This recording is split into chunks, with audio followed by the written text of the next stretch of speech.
பட்டப்பகலில் துணிகரம் பரபரப்பாக இயங்கிக் கொண்டிருந்த வங்கியில் முகமூடி அணிந்த மர்ம ஆசாமிகள் கைவரிசை ரூபாய் 10 லட்சம் அபேஸ். இப்படியெல்லாம் ஒரு 80-90களில் நியூஸ் வரும். ஒரு 6-7 மாதம் கழித்து அதே நியூஸ் பேப்பரில் குற்றவாளிகள் பிடிபட்டனர், நாங்கள் 10 லட்ச ரூபா கொள்ளடிக்கலைங்க, 5 லட்ச ரூபா தான் கொள்ளடிச்சோம் அப்படின்னு போலீஸாரை வந்து ஏமாற்ற பார்த்தாங்க. இவன் ஏன் அதை மாதிரி சொல்லணும்? 5 10 கொள்ள தானே, ஏன் அதை குறைச்சி சொல்கிறதுனால ஒன்றுனா தண்டனை கம்மியாக குத்துற போகிறாங்க, அதனால் 5 லட்ச ரூபா தான் ஆச்சேன்னு சொல்கிறது அப்படின்னு ஒரு கேள்வி வருது.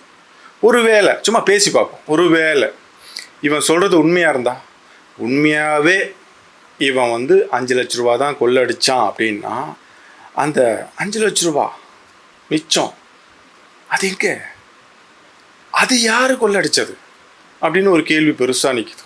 யார் யார்? போலீஸ்காரங்க தான் இருக்கும். ஆமாடா, செல்லஞ்செல்லாததுக்குன்ற மாதிரி நீ உங்கள் சாணி மண்டைக்கு போலீஸ் தான் அப்படின்றத தாண்டி வேறு ஏதாவது யோசிக்க தோணுமா அவனுக்கு? போடாடை.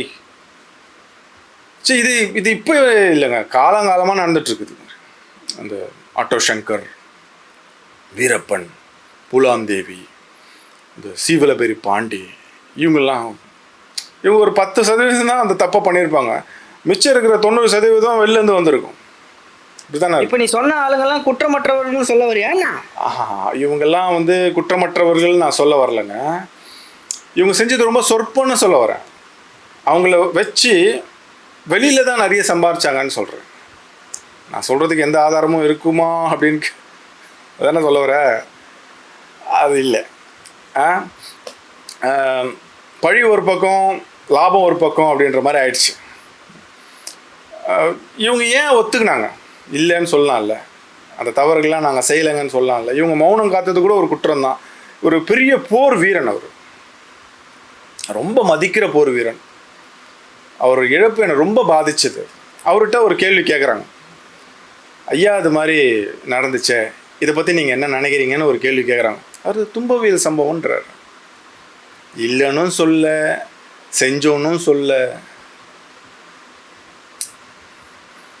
சரி, இவங்கெல்லாம் சரி தவறு அப்படின்ற ஒரு ஜட்ஜ்மெண்ட்டு நமக்கு பொது புத்தியில் இருக்கும்ல, தப்பு அவ்வளோதான், அவன் தப்பானவன் அப்படின்றவங்க. வெளியில் இதை விட அதிகமாக தப்பு செஞ்சுட்டு ரொம்ப சுதந்திரமாக சுற்றுறான்ல, அவன்லாம் தண்டிக்கப்படணும்ல. அவனை நான் தண்டித்தா என்ன தப்பு அப்படின்னு கேட்குற படம் தான் இந்த கரை படம்.